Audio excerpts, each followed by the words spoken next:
نحمده ونصلي ونسلم علی رسول الکریم اما بعد فاعوذ باللہ من الشیطان الرجیم بسم اللہ الرحمن الرحیم۔ تمام سامعین و ناظرین کو السلام علیکم ورحمۃ اللہ وبرکاتہ۔ جیسا کہ آپ تمام آپ جانتے ہیں کہ کل انشاءاللہ العزیز ماہ سیام کا پہلا روزہ ہوگا۔ اللہ کریم کا لاکھ لاکھ احسان ہے کہ اس نے ایک مرتبہ پھر ہمیں ماہ سیام کی خوشیاں اور ماہ سیام نصیب فرمایا۔ ماہ سیام کے اندر جو ہمارے معمولات ہیں وہ کیسے ہونی چاہیے، مختصر میں آپ کے سامنے عرض کروں گا۔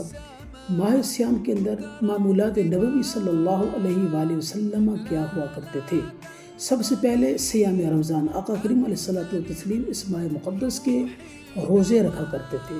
دوسرے نمبر پر قیام رمضان، نبی کریم صلی اللہ علیہ وآلہ وسلم اس ماہ مقدس کی راتوں کو قیام فرمایا کرتے تھے، تراویح کی صورت میں، نوافل کی صورت میں، تہجد کی صورت میں۔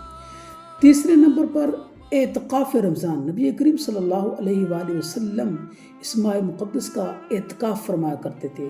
بس اوقات حضور سارے ماہ مقدس کا اعتکاف فرمایا کرتے تھے اور آخری 10 دنوں کا تو لازمی اعتکاف فرمایا کرتے تھے۔ چوتھے نمبر پر تلاوت کلام الہ یا ختم قرآن پاک، نبی کریم صلی اللہ علیہ وآلہ وسلم اس ماہ مقدس کے اندر ختم قرآن پاک فرمایا کرتے تھے۔ پانچویں نمبر پر نبی کریم صلی اللہ علیہ وآلہ وسلم نماز تہجد ادا فرمایا کرتے تھے۔ یہ معمول بنا لیں، صبح سحری کے لیے جب ہم اٹھتے ہیں تو نماز تہجد لازم ادا کریں، اور ذہ نصیب یہ عادت اگر سارا سال میں ہی چلی جائے تو خوش نصیبی اور خوش بختی ہے۔ اور چھٹے نمبر پر حضور علیہ الصلوۃ والتسلیم صدقہ و خیرات اس ماہ مقدس کے اندر کثرت کے ساتھ کیا کرتے تھے۔ تو یہ معمولات نبوی ہیں۔